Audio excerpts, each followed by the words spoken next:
ربیع الاول مبارک میاشت ده چې دا د اسلامی کال درېمه میاشت ده. د میاشتې ته الله پاک په ټولو میاشتو کې ډېر لوی فضیلت او شرافت، امتیازی شان او مقام، خصوصیت او خیر او برکت نصیب کړي دي. لهذا الشهر فی الاسلام فضل ومنقبة تفوق على الشهور ربيع في ربيع في ربيع ونور فوق نور فوق نوري. د دې مبارک میاشت په اسلام کې ډېر لوی فضیلت دی، ډېر لوی شرافت دی او د مبارک میاشت ته الله پاک په نورو میاشتو باندې فوقیت او اوچتوالی نصیب کړي دی. دا میاشت سراسر د سپرلی میاشت ده او دا میاشت سراسر د نور او د رڼا والا میاشت ده.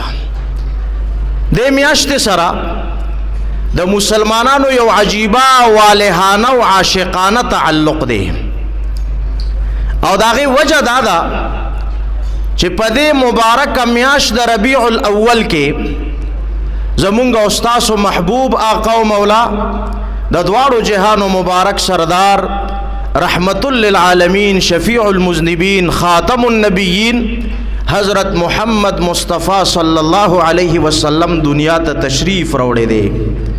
دا د رسول الله صلی الله علیه وسلم د ولادت با سعادت میاشت ده. د رسول الله صلی الله علیه وسلم د تشریف راوړو نه مخکې دی دنیا باندې خزان راغلیو. دا دنیا د کفر او د شرک، د ضلالت او د گمراهۍ، د جهالت او د ناپوهۍ په تیارو کې ډوبه شوې وه. د رسول الله صلی الله علیه وسلم تشریف راوړو سره د خزان وهلي دنیا باندې داسې بهار او سپرلی راغی چې تر قیامت پورې به اوس خزان نه راځي. د رسول الله صلی الله علیه وسلم تشریف راوړلو سره د کفر او د شرک، د ضلالت او د گمراهۍ، د جهالت او د ناپوهۍ په تیارو کې ډوبه دنیا باندې داسې رڼا راغله چې اوس به تر قیامت پورې په دنیا کې تیاره نه راځي. نو دې میاشتې سره یو نسبت او تعلق دا چې په دې میاشت کې زمونږ محبوب آقا او مولا صلی الله علیه وسلم دنیا ته تشریف راوړی دی. دا د هغې د ولادت با سعادت میاشت ده. د پیر مبارکه ورځ وه، د ربیع الاول میاشت وه، اتم یا نهم ربیع الاولو چې د صبح صادق په وخت کې رسول الله صلی الله علیه وسلم دنیا ته تشریف راوړو. دویم تعلق د میاشت سره زمونږ استاسو دا دی چې په دې میاشت کې رسول الله صلی الله علیه وسلم د مکې معظمې نه مدینه منورې ته هجرت هم فرمایلی دی. هغه مکه معظمه چرته چې د رب العالمین د عبادت دپاره اولنی کور جوړ شوی دی، خانه کعبه مبارکه.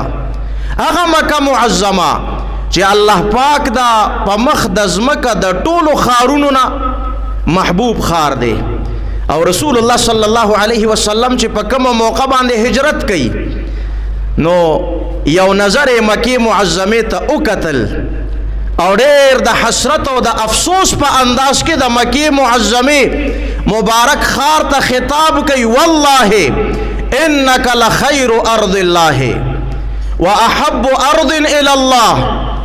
اے د مکې معظمې خارا، زما د الله په ذات قسمی چې ته رب العالمین ته د ټولو خارونو نه بهتر خارې او ته الله پاک ته د ټولو خارونو نه محبوب او خوښ خارې. که چرته زما قوم زه د دې خار نه په اوښکلو مجبوره کړې نه وې، ما به چرته هم ستا نه جدایي نه وی اختیار کړې، همیشه به په تا کې اوسېدم. او بیا د مدینې منورې خوش قسمت او سعادتمندو خلکو د رسول الله صلی الله علیه وسلم ډېر شاندار او جاندار او والهانه استقبال کړی دی. تر دې پورې چې د مدینې منورې ماشومانو جینکو د ډېرې خوشحالۍ نه نغمې او ترانې ویلې، طلع البدر علینا من ثنیات الوداع وجب الشکر علینا ما دعا لله داعی ایها المبعوث فینا جئت بالامر المطاع. ام د ربیع الاول میاشوا چې د مدینه منورې ماشومانو د ډېرې خوشحالۍ نه د رسول الله صلی الله علیه وسلم استقبال کو او د مینې او د محبت نه ډکې ترانې او نغمې یې ویلې. دریم نسبت او تعلق د ربیع الاول د میاشتې سره زمونږ او ستاسو دا دی چې